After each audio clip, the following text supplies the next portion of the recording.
Itu tindakan yang sangat buruk, blunder, tidak bijaksana. Bahkan si pendukung PDIP pun menganggap begitu. Karena itulah kemudian tercetus gagasan berikutnya. Karena tantrum-tantrum, Megawati sebaiknya mundur saja dari posisi ketum PDIP.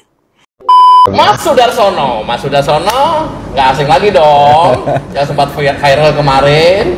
Ya, Hasto nggak berani ke KPK, tapi Mas Sudarsono berani ke KPK. tadi gue lihat video sujud syukurnya di depan KPK ya. Ya betul. Kayaknya makin kesini di mana ada Bapak Prabowo, di situ ada Bapak Jokowi dan Bapak SBY. Apapun acaranya, yang penting mereka bertiga. Pung, kayaknya masih hidup loh satu mantan presiden lagi. Nggak usah ditanya, nggak masuk hitungan. Ketua Umum Partai PD Perjuangan Megawati Soekarnoputri diusulkan sebaiknya mengundurkan diri demi menyelamatkan Partai PD Perjuangan.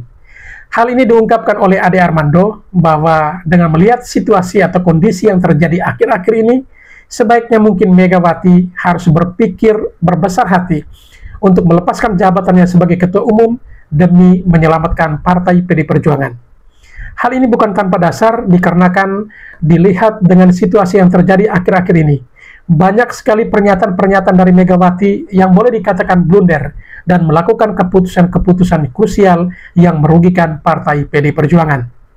Hal tersebut bukan hanya dari para haters, tetapi sesungguhnya dari para pendukung PD Perjuangan itu sendiri juga sudah mulai gerah dan menginginkan agar Megawati sebaiknya mengundurkan diri dan ketua umumnya diganti dengan yang lain. Selain itu, dengan keputusan krusial yang dilakukan oleh Megawati ketika ia mengeluarkan instruksi untuk penundaan mengikuti kegiatan retreat di Magelang, justru dua kepala daerah dari Partai PD Perjuangan harus mengundurkan diri dari Partai PD Perjuangan dan keluar atau mungkin juga bergabung di partai lain. Hal ini sesungguhnya merugikan Partai PD Perjuangan sendiri, karena mereka sudah berjuang keras untuk memenangkan paket tersebut, tetapi justru mereka harus keluar dari Partai PD Perjuangan. Dan karena kasus yang dialami Hasto membuat banyak sekali pernyataan atau statement dan bahkan keputusan yang dilakukan oleh Megawati boleh dikatakan blunder. Oleh karena itu, dalam video ini kita akan saksikan bagaimana komentar dari Ade Armando dan juga beberapa tokoh serta para netizen terkait dengan kebijakan Megawati Soekarnoputri. Seperti apa videonya? Mari kita saksikan video berikut ini.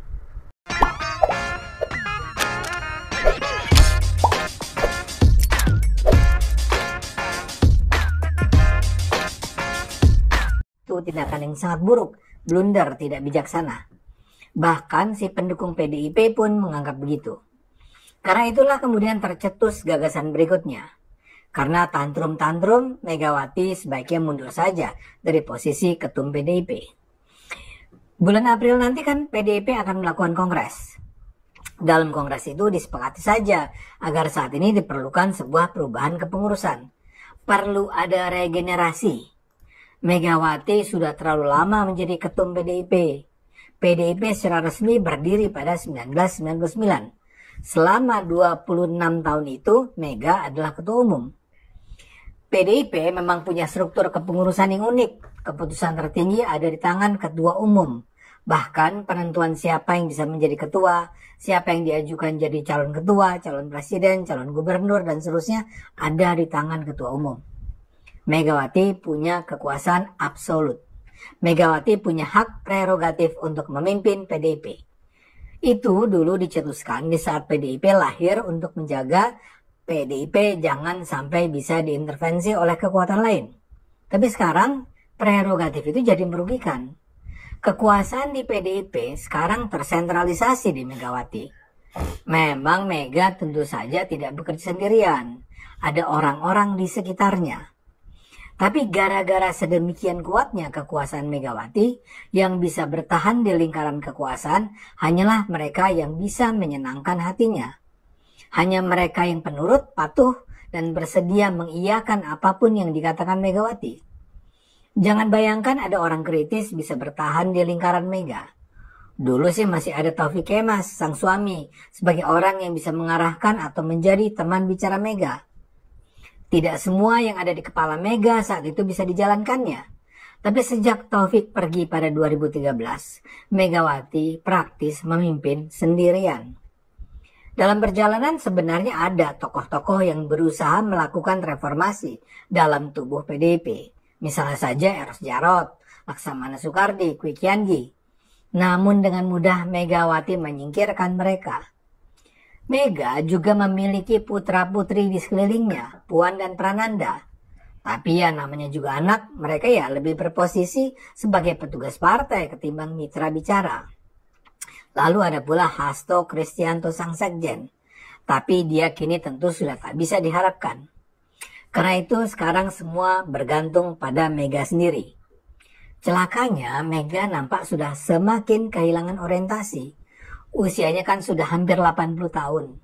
Sebagai simbol kepemimpinan tentu saja Mega masih diagungkan oleh para pendukung PDIP. Tapi untuk menjalankan fungsi manajemen kepemimpinan, dia sudah kehilangan ketajaman. Karena itu Mega harus rela mundur. Mas Sudarsono nggak asing lagi dong. Yang sempat viral kemarin. Ya, Hasto nggak berani ke KPK, tapi Mas Sudarsono berani ke pagar-pagar.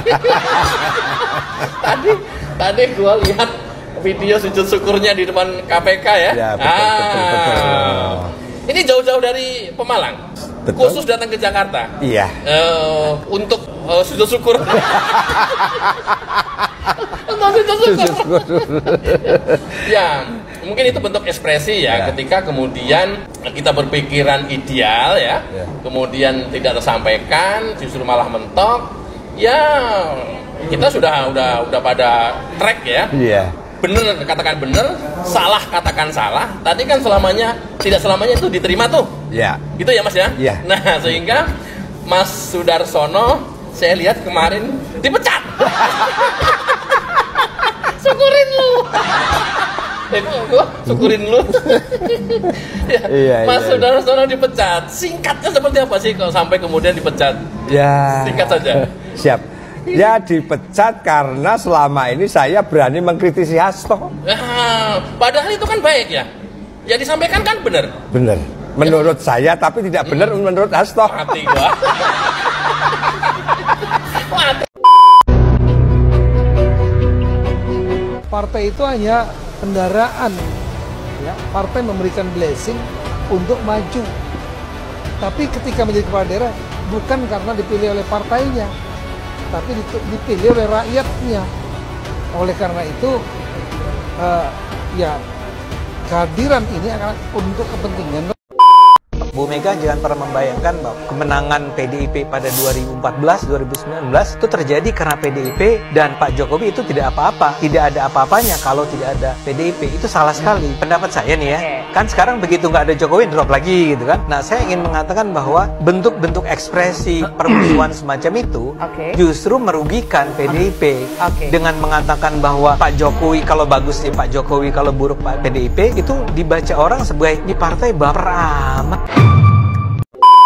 Eksodus besar-besaran. Dulu, PDIP bangga disebut sebagai partai kader. Katanya, mereka lahirkan pemimpin-pemimpin hebat. Tapi sekarang, satu persatu kader terbaiknya angkat kaki. Dan bukan cuma sekadar keluar, mereka malah bersinar di luar PDIP. Gibran Rakabuming, sekarang wakil presiden. Bobi Nasution, duduk manis di kursi gubernur Sumatera Utara. PDIP boleh kehilangan mereka, tapi mereka nggak kehilangan masa depan. Justru makin moncer. Belum cukup, Budi Aris Setiadi, yang dulunya Menteri Kominfo, sekarang Menteri Koperasi. Budiman Sujatmiko, mimpin Badan Urusan Kemiskinan. Mereka ini mantan kader PDIP yang malah dapat panggung lebih besar setelah keluar. Pertanyaannya, kenapa mereka pergi? Apa yang salah dengan PDIP? Kalau PDIP benar-benar partai kader, harusnya kadernya setia, bukan malah kabur. Tapi nyatanya, mereka cari jalan sendiri karena mungkin sadar, PDIP bukan lagi tempat terbaik untuk berkembang. Dulu PDIP bangga banget disebut partai kader. Katanya tempatnya calon-calon pemimpin hebat. Tapi sekarang, lah, Kok kader terbaiknya malah satu persatu cabut? Coba lihat, Gibran Rakabuming, dulu di PDIP, sekarang wakil presiden. Bobi Nasution, dulu kader PDIP, sekarang duduk santai di kursi gubernur Sumatera Utara. PDIP boleh kehilangan mereka, tapi mereka kagak kehilangan masa depan cuy, malah makin moncer. Masih kurang, tenang, masih ada Budi Aris Setiadi, dulunya Menteri Kominfo, sekarang Menteri Koperasi. Budiman Sujatmiko, dulu loyalis PDIP, sekarang malah mimpin Badan Urusan Kemiskinan. Pertanyaannya, kenapa mereka pergi? PDIP katanya partai kader, harusnya kadernya setia dong. Lah ini kok malah kabur rame-rame? Jangan-jangan mereka sadar PDIP bukan lagi tempat terbaik buat berkembang. Jadi sebenarnya siapa yang kehilangan siapa nih? Harus diakui, PDIP hari ini bukan siapa-siapa. Megawati bukan presiden, bukan pejabat yang saya kira banyak orang yang juga tidak mau berkawan dengan PDIP belakangan ini. Setelah kalah dengan Pilpres ya, bisa dicek di Pilkada juga dikeroyok. Aktor yang terlihat pasif di depan tetapi sebetulnya aktif di belakang, begitu. Dituding seperti itu. Silakan, Bang Freddy. Ya, jadi pertama kita harus melihat bahwa seorang ketua umum, seorang sekjen partai menjadi tersangka itu bukan hal yang aneh, itu hal biasa ya. Jadi kemudian teriakan-teriakan yang dilakukan oleh tersangka, politisasi hukum ya, kriminalisasi, itu juga bukan hal yang biasa. Udah banyak contoh-contoh yang melakukan itu ya. Bisa jadi cari kambing hitam atau buying time atau untuk kepentingan kasusnya tersendiri, misalnya supaya penyidik melihat itu dari angle lain, itu bisa sah-sah saja. Jadi termasuk Hasto ini ya, bikin bising aja, memang bikin bising ini, jadi nggak ada nilainya. Omongan dia itu sendiri di ujung dia sudah katakan ini nggak ada bukti. So apa yang mau ditindaklanjutin KPK itu yang pertama. Yang kedua, Pak Jokowi sudah menjawab. Pak Jokowi sudah menjelaskan secara detail ya, kronologisnya, faktanya ya, bahwa ini nggak masuk akal. Sejak 2015 ya, ini merupakan inisiatif DPR. 4 tahun ke belakang sampai 2019 ya, Pak Jokowi menolak itu, revisi itu. Kemudian bergulir terus sampai 2019, seluruh fraksi di DPR meminta kepada Pak Jokowi, menekan Pak Jokowi secara politik. Pak Jokowi ini kan seorang presiden, ya, yang harus ya membaca semua situasi politik. Karena banyak program-program yang harus dilaksanakan beliau, program-program kerakyatan yang bisa terganggu kalau DPR terganggu. Beliau harus melihat itu semua. Begitu sehingga beliau mengeluarkan surpres. Nah, jadi kemudian ya silakan saja publik menilai omongan siapa yang bisa dipegang dalam hal ini. Hasto sendiri udah membantah omongannya, tidak ada bukti. Gitu loh. Yudi tadi udah menjelaskan secara gamblang, proses di KPK itu, proses di penyidikan itu gampang kok. Ya. Nggak bisa cuma dasar omon-omon. Nggak bisa omon-omon. Kita omon-omon, kasih bukti baru diverifikasi. Begitulah sistem penegakan hukum. Oke. Ya, jadi saya bilang memang Hasto ini hanya cuma bikin bising-bising aja. Oke, baik. Gitu. Sekarang saya mau Di mana Megawati Soekarno Putri ketika kembali terlihat Presiden Prabowo Subianto mengajak Presiden ke-7 Joko Widodo dan Presiden ke-6 Susilo Bambang Yudhoyono. Nampaknya realitas politik hari ini menempatkan Megawati Soekarno Putri bukan pilihan terbaik bagi seorang Prabowo Subianto. Nampaknya arah politik Prabowo Subianto ke depan tidak menempatkan Megawati Soekarno Putri sebagai faktor penting dalam rangka kehidupan politik dan demokrasi di tanah air kita. Sikap keras Megawati Soekarno Putri terhadap realitas politik Indonesia hari ini itu cukup memberikan referensi bagi seorang Prabowo untuk meninggalkan seorang Megawati Soekarno Putri. Di saat presiden dan mantan presiden memberikan arahan kepada bawahannya agar bekerja keras untuk rakyat Indonesia, saya baru ngeh ternyata mantan presiden yang bukan pilihan rakyat tidak hadir. Akhirnya saya bertanya ke Pak Prabowo, Pak Prabowo, kenapa mantan presiden yang bukan pilihan rakyat tidak diajak. Bukan tidak diajak, Mas Beda. Sudah saya ajak. Mungkin malu karena pada waktu itu bukan pilihan rakyat. Maksudnya, iya, penjelasan Gus Dur orang yang bertanggung jawab, berarti secara tidak langsung itu kudeta. Iya mungkin, karena orang yang bertanggung jawab pada waktu itu ya Megawati dan Amin Rais. Oh, ternyata. Saya pikir malu karena sudah mengarahkan para kadernya untuk tidak hadir di acara retri. Bukan, Mas Beda. Tapi malu karena bukan pilihan rakyat. Oke Pak Prabowo, salam persatuan, salam sehat selalu, tetap berjuang di jalan yang benar. Salam presiden bukan pilihan rakyat. Sales RUU HPP si Deddy Sitorus ini emang suka blunder ya sama omongannya sendiri. Coba kita dengerin dulu. Adalah pemerintah dan melalui Kementerian Keuangan. Pada waktu itu disetujui dengan asumsi bahwa kondisi ekonomi internal kita dan kondisi global itu dalam kondisi yang baik-baik saja. Tetapi kan ada permintaan dari sebagian fraksi di DPR agar ini dipertimbangkan.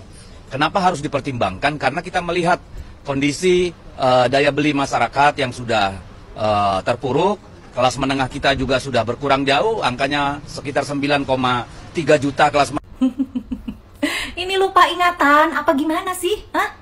Tahun 2022, saat kalian berkuasa di era Pak Jokowi, kalian tetap menaikkan PPN dari 10% ke 11%.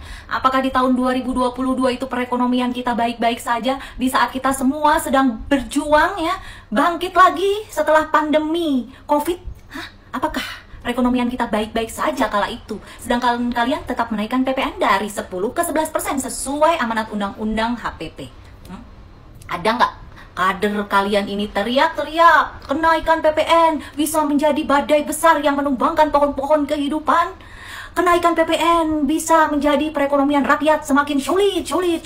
Apakah ada yang teriak-teriak tolak kenaikan PPN 11%, tolak kenaikan PPN 11% dari kader kalian saat kalian berkuasa? Apakah ada? Apakah ada? Kenapa sekarang ngomongnya kayak begini ya? Dia putri sang proklamator. Tanpa adanya ayahanda beliau, Indonesia ini tidak ada. Koni Bakri muncul ya, lagi mempromosikan Mak Banteng. Rakyat Indonesia tahu kok, Megawati itu putri Soekarno, seorang proklamator. Terus Koni bilang, tanpa adanya Pak Soekarno, Indonesia ini nggak ada katanya. Weh, jangan gitulah Bu Koni. Itu Bapak Soekarno nggak ikut perang rasaku. Yang memperjuangkan Indonesia ini rakyat Indonesia. Ya Bu Koni, sadarlah. Masa lupa dengan sejarahnya Indonesia, kemerdekaan tahun 45. Pak Soekarno hanya membaca proklamasi. Dia memang menciptakannya. Tapi yang memperjuangkan rakyat Indonesia ini ya rakyat Indonesia sendiri loh. Bukan hanya Pak Soekarno. Walah. Dulu pun Pak Soekarno benci loh ada partai. Gak ada yang bisa membuat partai waktu zamannya Soekarno. Gitu loh Mbak Koni. Jangan terlalu sanjung-sanjungkan ya. Nanti gaduh sama Mak Banteng, kau jelek-jelekan, sampai kakar-kakar, sampai kau bilang enggak lagi. Kan kayak gitu. Gara-gara Pak Jokowi tidak mau membantu suamimu karena terjerat kasus korupsi. Jadi kau benci kali sampai sekarang sama Pak Jokowi kan. Kau fitnah enggak sama Bu Iriana. Ternyata kau kawin sampai 3 kali. Cari yang lain. Suamimu masih di tahanan, kau sudah kawin lagi. Walah. Tidak usah memburukkan orang. Ternyata sifat kau, Koni, lebih parah dari yang kau bilang itu. Aduh. Kau mencoba menutupi kebusukanmu. Tapi kebusukan orang kau buka sampai ke akar-akar. Tapi tanpa bukti dan tanpa ada yang kau ketahui. Cuma hanya rekayasa kebohonganmu kayak si Hasto. pandai ngomong, bersilah lidah. Aduh. Kau kan sudah lama di luar negeri, nggak usah lagi lah kau sibuk dengan membahas orang keluarga Pak Jokowi. Sibuk aja dengan kegiatanmu, sibuk aja kau terus mencari suamimu sampai yang kau inginkan. Itu loh kau nih. Masa lupa dengan sejarah, tanpa Pak Soekarno kau bilang Indonesia ini tidak ada. Aduh, kasihan loh para pahlawan yang telah memperjuangkan rakyat Indonesia ini. Tidak kau sebut. Wadah, para pahlawan sudah banyak yang gugur demi memperjuangkan rakyat Indonesia ini, Bu Koni. Bukannya Pak Soekarno ya. Sampai hilanglah nyawa-nyawa para pahlawan semuanya itu. Jangan tutup mata, jangan tutup dengan sejarah Indonesia ini ya Bu Koni ya. Baca lagi sejarah Indonesia. Padahal Bu Koni seorang angkatan militer loh. Masa lupa dengan sejarah Indonesia? Aku aja ini ibu rumah tangga, nggak terlalu pintar, tapi sejarah Indonesia masih tahu loh Bu Koni ya. Perlu pelajari. Salam logika. Kalau Soekarno bilang, beri aku 10 pemuda, maka akan kuguncang dunia. Lalu, apa kata Mulyono? Mulyono bilang, beri aku 3 periode, maka akan kujual Konoha. 2 periode aja sudah berani jual laut. Apalagi 3 periode, jangan-jangan langit akan dikaplingnya. PDIP jadi parpol dengan citra positif terendah. Coba bayangkan, setelah ditinggal oleh Pak Jokowi, partai ini malah turun citra positifnya. Seharusnya kalau memang Pak Jokowi itu banyak salahnya, ketika dipecat oleh partai ini, harusnya citra positifnya naik, melambung tinggi dong. Tapi kok kenapa jadi dapat begitu nilainya? Terendah loh. Terus mereka mencoba membuat isu. Kader-kadernya coba menyerang Pak Jokowi. Tahulah Anda siapa orang-orangnya. Gak perlu saya sebut. Gencar sekali mereka. Seperti halnya sekjennya gitu kan. Dia dengan lantang di podcast mengatakan, saya bersaksi bahwasanya Anies Baswedan dikriminalisasi oleh Pak Jokowi. Coba masyarakat ngasih nilainya kayak gini coba. Citra positif terendah. Harusnya ya, kalau memang mereka itu dalam posisi yang benar, citra positifnya naik dong. Ini kok malah terendah? Gimana ceritanya? Berarti kan ada something, sesuatu gitu ya. Makanya ingat kata kader Anda, jangan lawan orang baik. Makanya jangan dendam, jangan cengeng, jangan penuh dengan kebencian. Karena Republik ini sudah muat punya pemimpin yang selalu menenteng kebencian dan dendam. Itu contoh Pak Prabowo, udah ditipu, disakitin, difitnah, dianiaya, dia tetap tegar menjadi pemimpin. Bahkan sebagai pemaaf. Saya melihatnya ini bentuk kacamata nyata yang dipertontonkan oleh Bu Megawati terhadap bangsa ini. Ini loh saya seorang pendendam yang tidak akan pernah berhenti mendendamkan bangsa ini dengan kebencian yang saya tenteng. Tapi lihat, rakyat akan menonton ini dan rakyat akan memberi sanksi seberat-beratnya. Tapi saya yakin Pak Prabowo tidak akan melakukan hal itu.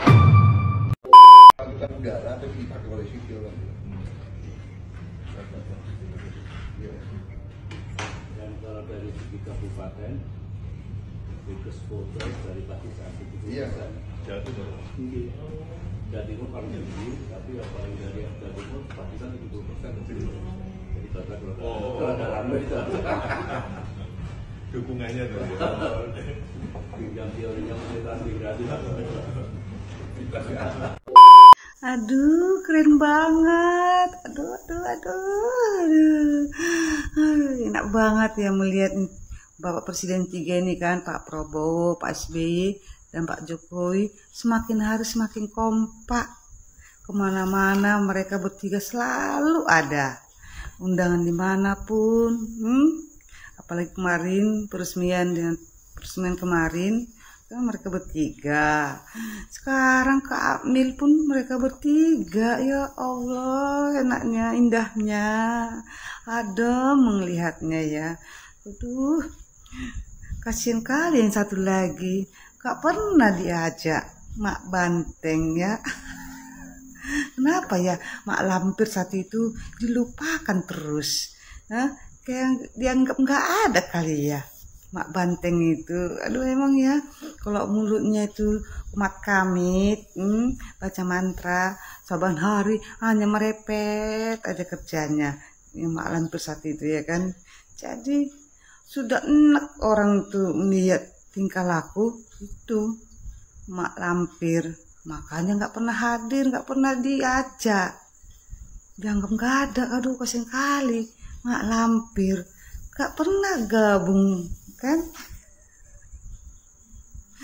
Ih ngerinya Mak Lampir dikacangin, dicuekin. Aduh pasti ada yang komen nanti, ada yang panas, ada yang kesewotan. Aduh gimana tuh si Masinton ya, datang loh Pak Jokowi Kamil. Kau tengok nanti situ kan ada Pak Jokowi dan ada juga si Gibran yang kau ejek-ejek keluarganya.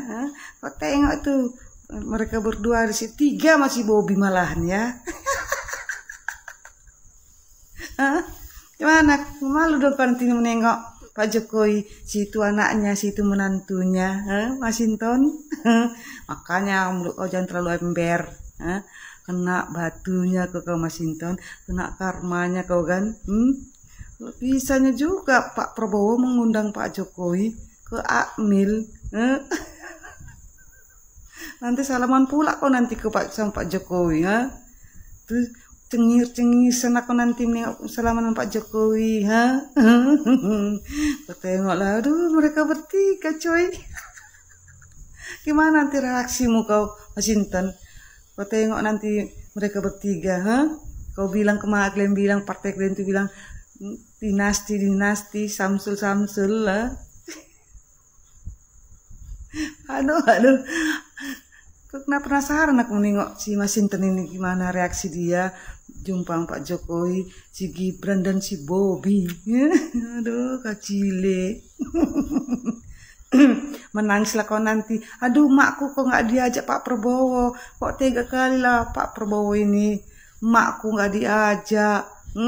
Ngomonglah sama Pak Prabowo, tolonglah diajak dong sekali-sekali makku itu, kan kasihan makku dianggap nggak ada gitu ya.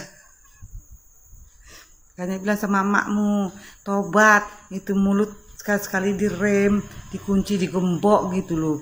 Jangan terlalu banyak ember, jangan terlalu banyak bacot, bakicot. Keren banget emang Pak Prabowo ini ya. Aduh, diundang cuy. Pak SBY sama Pak Jokowi, aduh. Pasti ada yang kepanasan nanti nih. Pasti nanti ada nanti yang mengkritik. Ada nanti yang ngomong enggak. Siap-siap ya Masinton ketemu dengan Pak Jokowi. Mereka bertiga di situ loh cuy. Aduh. Gak boleh cengengesan ya. Tahan malu kau kan, muka tembok kau kan Masinton. Aduh. Luar biasa saudara. Wow. Baru terjadi dalam sejarah Indonesia. 3 presiden bersatu membangun bangsa. Saya kok merasa seakan-akan punya 3 presiden. Bukan cuma 1 Prabowo, tapi juga ada Jokowi dan SBY. Luar biasa. Oleh sebab itu saya yakin bangsa Indonesia ini akan makin cerah. Itu. Saudara tahu, ketika mereka bersatu di dalam meresmikan Badan Pengelola Investasi Danantara, kemudian kita lihat mereka bersatu juga di dalam retreat kepala daerah, kita bisa melihat saudara betapa bangsa ini luar biasa. Ya, sungguh bayangkan. 1 presiden saja sudah hebat, apalagi 3 presiden. 1, 2, 3, yes. Kata Bung Andrian, Pak SBY, Pak Jokowi, Bapak Prabowo, jika tidak ada Megawati tidak akan jadi presiden. Bentar, rada ayah puyengan ya, agak pening di kepala. Kalau misalkan Pak Jokowi oke lah, karena Megawati khususnya partai PDI adalah partai pengusung Bapak Jokowi di Pilpres 2014 dan 2019 kemarin. Tapi kalau misalkan untuk Pak SBY, Bapak Prabowo, nah peran Megawati di mana ya? Oh mungkin gini, pada waktu melawan SBY di Pilpres dulu, Bu Mega sengaja mengalah agar Pak SBY menang dan jadi presiden.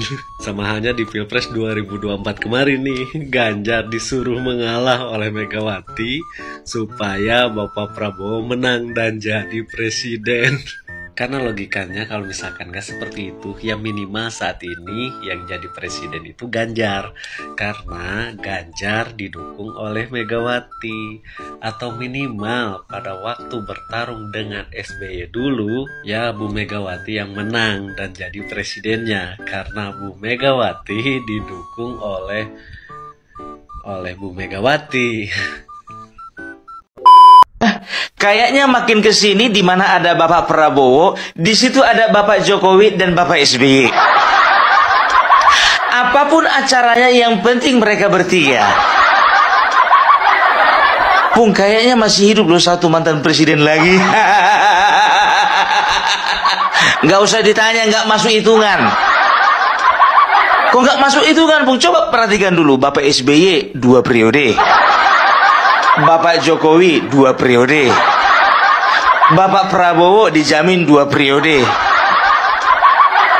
Mana ikut yang cuma 2 tahun. Bapak SBY dipilih rakyat. Bapak Jokowi dipilih rakyat. Bapak Prabowo dipilih rakyat. Mana ikut yang melengsarkan presiden lainnya. Jangan diikutkan, menru nanti. Kita melihat biar tahu kalian ya. Aku makin kesini ku tengok orang ini 3 makin kompak. Kayak trio ambisi. Kompak sekompak-kompaknya. Padahal SBY dan juga Bapak Prabowo sama-sama mengakui bahwasanya mereka ini rival ya di dunia militer. Tapi mereka bisa disatukan oleh karena apa? Oleh karena kesamaan visi misi, yaitu membangun bangsa. Nah, Pung, satu lagi bukan militer itu, Pung. Satu lagi memang bukan militer, tapi satu lagi itu juga pernah menjadi panglima tertinggi Tentara Nasional Indonesia. Iya.